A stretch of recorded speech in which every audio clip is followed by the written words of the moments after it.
Well, of course, that was really too much power left with one particular trust. So they had a lot of power to do things like price fixing, which kind of made the markets pretty expensive for consumers, almost to the point where many consumers couldn't even afford to buy like a loaf of bread.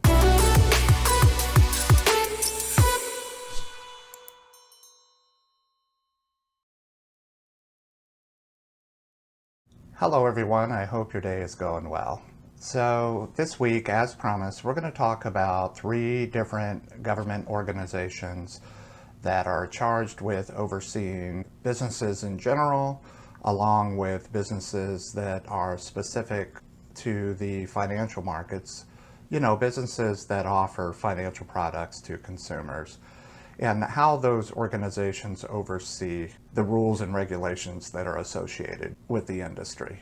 So let's talk about like the FTC, the CFPB, and the FCC. So it all started with the FTC, the Federal Trade Commission. Well, actually, it started before that.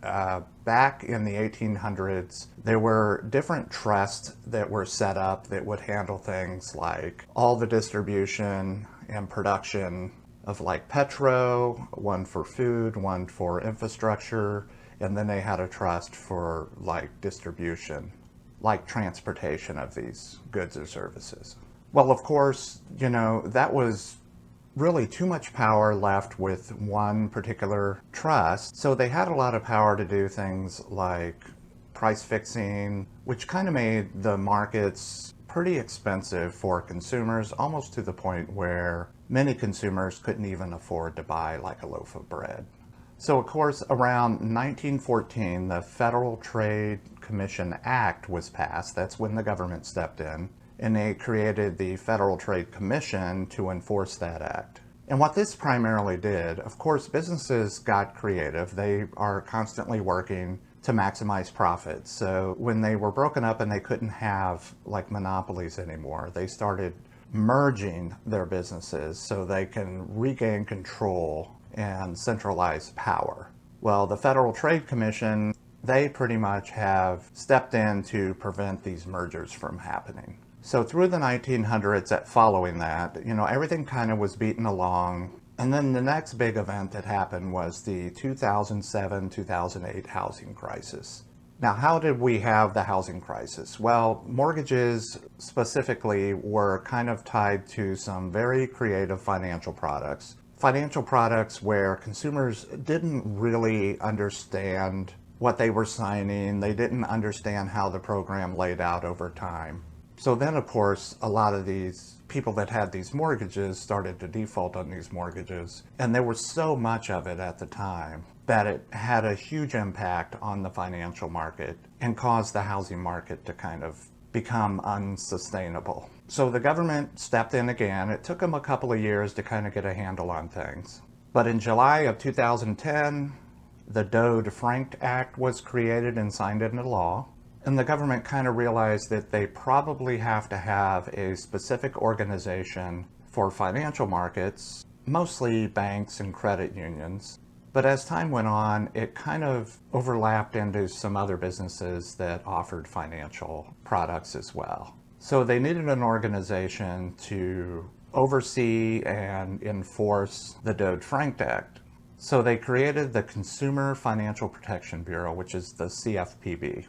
And the purpose of the CFPB is to make financial products like loans safer and easier to understand.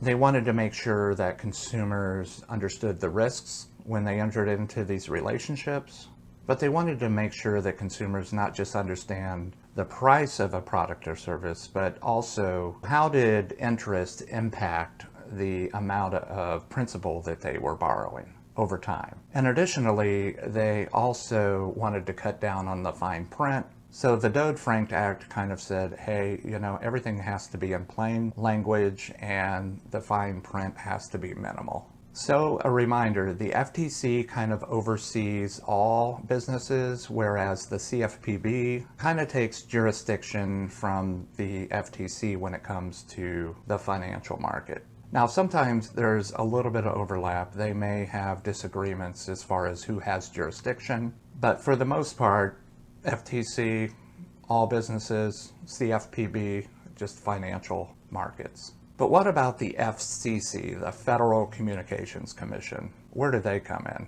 Well, you have to, as a business, communicate with consumers if they have a financial agreement with you. So the Federal Communications Commission, they oversee all communications with consumers. They want to know that the businesses that are communicating with consumers are using language properly, both on the telephone and in their written communications. Because we all know that human beings can get pretty creative with language. They can overshadow what is in a written contract. So, of course, there needed to be a government agency that would make sure that businesses are communicating properly and they're not making it difficult for consumers to follow through with their obligation. They're meant to kind of cut down on the confusion that can happen during these conversations.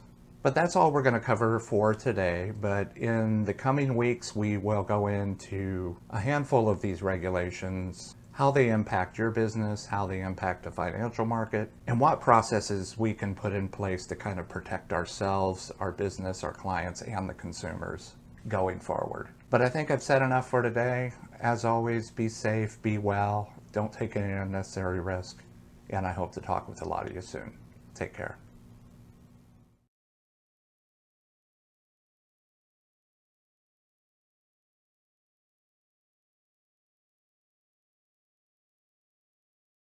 Hello, Sean Martin, Director of Business Engagement. So if you like this video, be sure to follow us on LinkedIn and YouTube. But don't forget to visit our website, check out the services we have to offer. Essentially, Partners Financial Services is a full-service accounts receivable management firm.